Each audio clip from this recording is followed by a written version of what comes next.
सभी श्रोताओं को मेरा बहुत बहुत नमस्कार। आज के दिन मेरे को यही आशा है कि आप सब कुशल मंगल होंगे।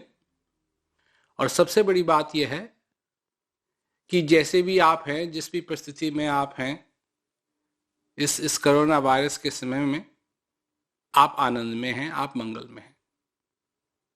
क्योंकि ये चीज़ सभी लोगों को, चाहे कोई भी हो, चाहे अमीर हो चाहे गरीब हो, सभी लोगों को उपलब्ध है। ये उसकी कृपा है, उस बनाने वाले की कृपा है कि चाहे कैसा भी माहौल हो, चाहे कोई भी चीज हो रही हो, चाहे कैसा भी कुछ हो रहा हो, कैसा भी दुख हो, कैसा भी क्या कहते हैं प्रकृति की तरफ से कुछ भी हो रहा हो, अगर मनुष्य चाहे अपने जीवन के अंदर तो उन परिस्थितियों में भी आनंद मंगल रूप से अपने जीवन को बिता सकता है। क्या मांगा जा रहा है लोगों से? छोटी सी बात है कि अपने घर में रहो ताकि तुम इस बीमारी को फैला ना सको। ये नहीं है कि अब से लेके जब तक तुम मर नहीं जाओगे तब तक तुम आइसोलेट रहोगे। ये कोई नहीं कह रहा है। यही कहा जा रहा है कि कुछ दिन रहो, कुछ दिन सब्र करो। क्या आज के मनुष्य में सब्र करने की कोई क्षमता नहीं रह गई है? क्या सुनने की कोई क्षमता नहीं रह गई है? सारी बातें एकदम पॉलिटिकल हो गई हैं।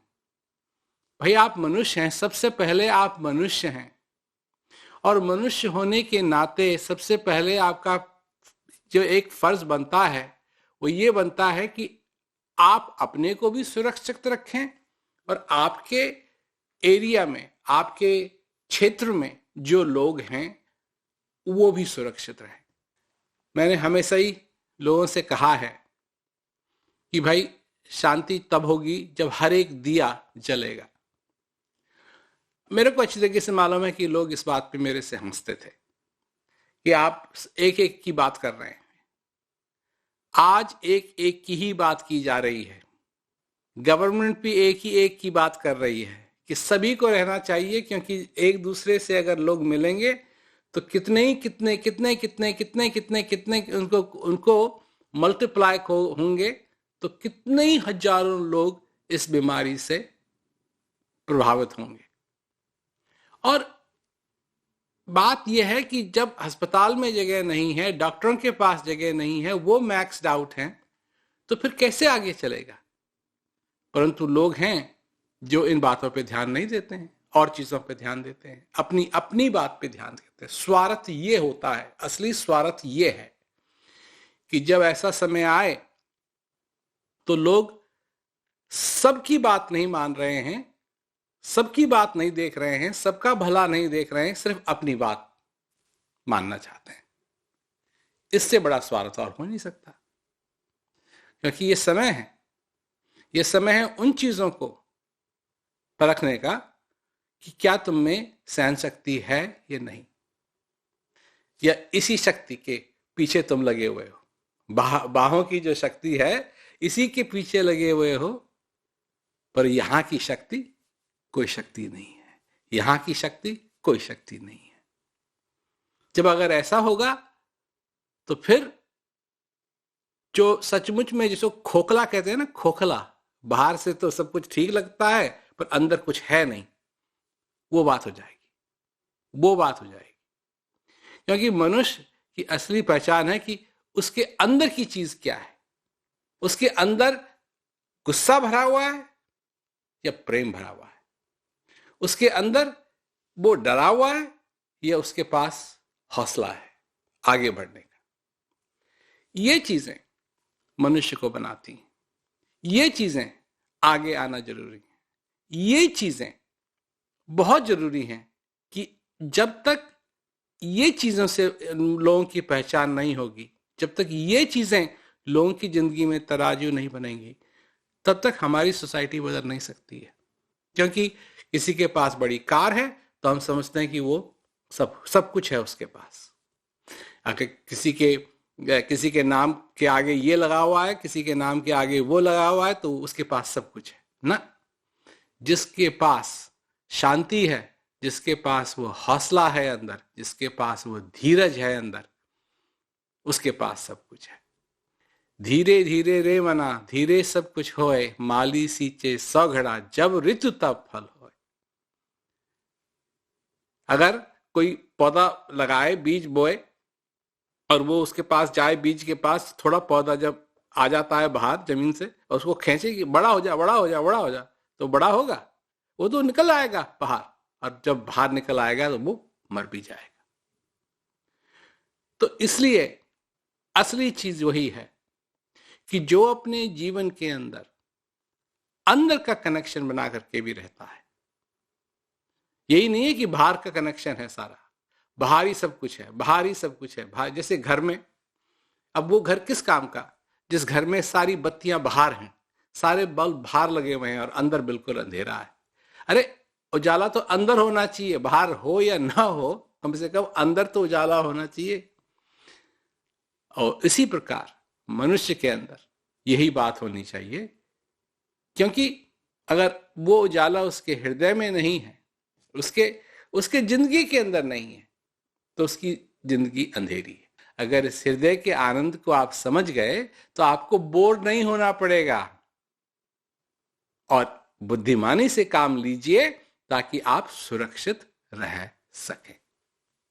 हृदय से काम लीजिए, आनंद लीजिए, जीने का आनंद लीजिए, हर श्वास का आनंद लीजिए।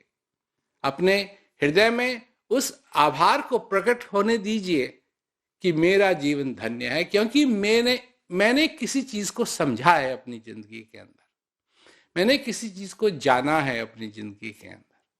और जब तक मैं जानूंगा नहीं, जब तक मैं पहचानूंगा नहीं, तब तक मेरे लिए कुछ नहीं। इसीलिए कहा है कि ज्ञान बिना नर सोवहि ऐसे, लवन बिना भव व्यंजन जैसे। खाने में दिखता तो सब ठीक है, क्योंकि नमक दिखाई नहीं देता खाने में, परंतु गड़बड़ रहती है। देखिए, अभी एक बात का मेरे को ख्याल आया कि लोग घर में हैं, अब घर में हैं तो क्या कहते हैं, क्या बीवी से कभी नहीं बन रही है, कभी बच्चों से नहीं बन रही है, कभी यहाँ नहीं बन रही है, कभी कोई किसी से नहीं बन रही है, झगड़ा होता है लोगों का आपस में। तो जब वहां से पर्शिया से लोग आए हिंदुस्तान में पहली बार, तो उधर की तरफ उतरे जो वेस्ट में है। तो जब वो उतरे तो राजा के पास गए और राजा से कहा कि जी हमको जगह दीजिए जहां हम अपना घर बना सकें, मकान बना सकें, अपना बिजनेस कर सकें। तो राजा ने कहा देखो, मैं तुमको एक उदाहरण देता हूं। तो वो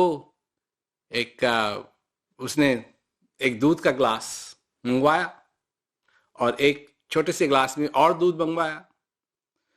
तो उसने उस छोटे ग्लास का दूध जो था वो बड़े ग्लास में डाला, और जो बड़ा ग्लास तो पहले से ही फुल था, भरा हुआ था, तो दूध गिरने लगा। तो राजा ने कहा कि ये हालत है, हम पहले से ही फुल हैं, हम पहले से ही फुल हैं, और अगर तुम इसमें आओगे, यहां आओगे तो ओवरफ्लो होगा। तो हम नहीं चाहते हैं कि ओवरफ्लो होगा, तुम जाओ। तो वो जो वहां से जो लोग आए थे, वहां एक बुद्धिमान आदमी था, बुजुर्ग आदमी था। तो उसने कहा अच्छा ठीक है, मैं आपको उत्तर देना चाहता हूं। राजा को कहा, तो कहा कि एक ग्लास दूध का लाइए। तो दूध का ग्लास लाया गया। उसने कहा एक चीनी लाइए, चीनी। तो उसने चीनी ली और उस ग्लास में, उस दूध के ग्लास में डाली और चीनी घोल दी। कहा हम ऐसे हैं, हम चीनी हैं, हम घुल के, हम ओवरफ्लो कुछ नहीं करेंगे, हम घुल के मिठास डालेंगे, हम धुल के इसमें घुल के मिठास डालेंगे। तब राजा को समझ में आया और उसने उनको वहां रहने दिया। आपके घर में जितने भी लोग हैं, क्या वो चीनी नहीं बन सकते कि वो इस माहौल में सबके लिए मिठास लाएं? ये नहीं है कि ओवरफ्लो सिचुएशन हो, बल्कि सबके लिए मिठास लाएं। कड़वापन करने के लिए तो सारी जिंदगी है, परंतु ये समय है ये मिठास से, आनंद से बीते और अंदर की शक्ति से बीते और समझ से बीते, हृदय से बीते, आनंद से बीते।